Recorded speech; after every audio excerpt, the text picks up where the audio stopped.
अस्सलामु अलैकुम वरहमतुल्लाहि वबरकातुह। हम तमाम लोग नमाज़ पढ़ते हैं, इबादतें करते हैं, रियाज़तें करते हैं, लेकिन अक्सर लोगों के दिलों में ये ख़याल आता है कि हमारी नमाज कबूल हुई या नहीं हुई, हमारी इबादत कबूल हुई या नहीं हुई, हमने रोज़े रखे तो कबूल हुए या नहीं, हमने ज़कात अदा किया तो वो कबूल हुआ या नहीं। ये सारी इबादतें, सारी रियाज़तें और सारी चीज़ें जो हम करते हैं ये कबूल हुए या नहीं, ये हमें कैसे पता चलेगा? ज़ाहिर सी बात है, हमारी ख्वाहिश है कि हमें पता चले।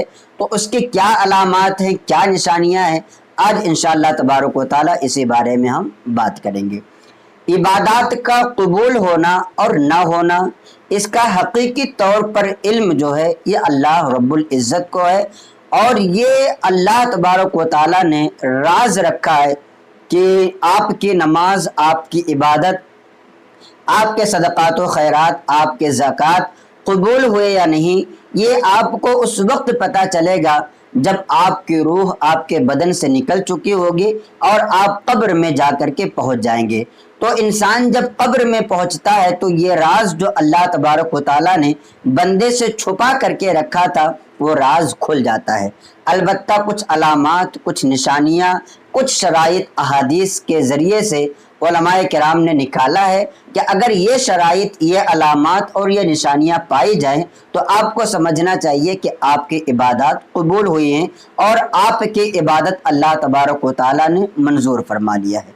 वो शराइत क्या हैं, वो निशानियाँ क्या हैं, मैं आपको बताता हूँ। सबसे पहली निशानी ये है कि इंसान जिस अमल को करे उस अमल के करने में उसका मुकम्मल ईमान होना ज़रूरी है। यानी अमल के साथ ईमान का होना ये बहुत ज़्यादा ज़रूरी है। दूसरी चीज़ ये है कि बंदा जब कोई अमल करे तो अमल के साथ उसका अक़ीदा दुरुस्त होना ज़रूरी है।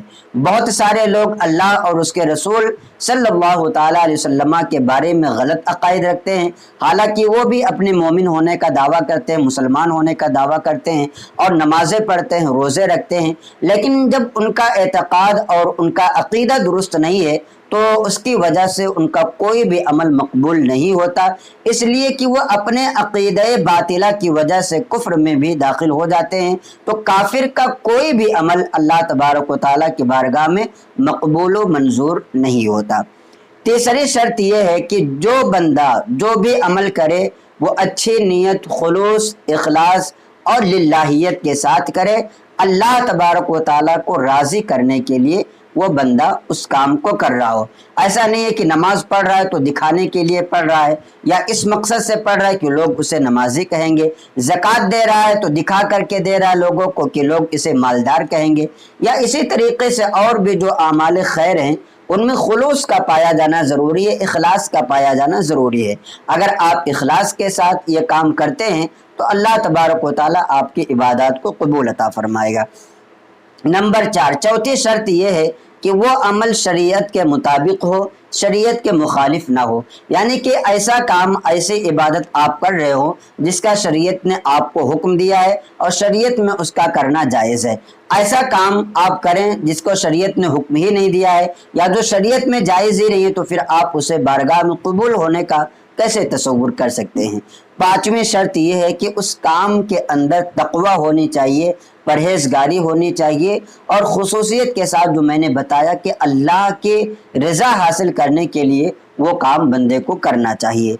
छठी शर्त यह है कि जब इंसान उस काम से फारिग हो जाए तो दोबारा उस काम को करने की उसके अंदर जज्बा होना चाहिए।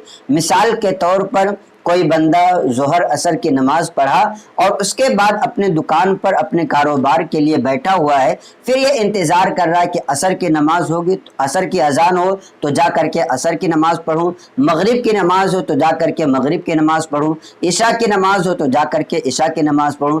यानी कि एक नमाज के बाद, एक इबादत के बाद फिर उसी इबादत का मौका मिल जाना, ये इंसान की इबादत के कबूल होने की अलामत है। लिहाजा ये 6 शराइत हैं जो आपके लिए पाई जाएं जब नमाज के बाद या इसी तरीके से इबादत करने के बाद, तो अब आप ये समझ लीजिए कि आपकी इबादत अल्लाह तबारक व तआला की बारगाह में कबूल हो गई है। अलबत्ता इसका हकीकी इल्म और इस बारे में यकीन की कबूल इबादत हमारी हुई या नहीं, ये आप जब कब्र में जाएंगे जो राज अल्लाह तबारक व तआला ने रखा है वो राज आपके सामने खुल करके आ जाएगा। तो आपसे गुजारिश है कि आप ज़्यादा से ज़्यादा इबादत करें, अल्लाह तबारक व तआला की रज़ा हासिल करने के लिए, अल्लाह को राज़ी करने के लिए करें। आप गुरूर, घमंड, रियाकारी वगैरह करके ये सब काम न करें, वरना आपकी इबादतें इकारत हो जाएंगी, कोई भी अमल आपका अल्लाह की बारगाह में कबूल नहीं होगा।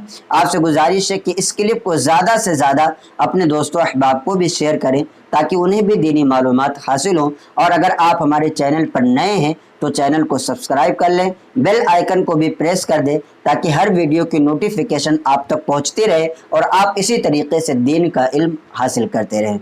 अस्सलामु अलैकुम व रहमतुल्लाहि व बरकातुहू।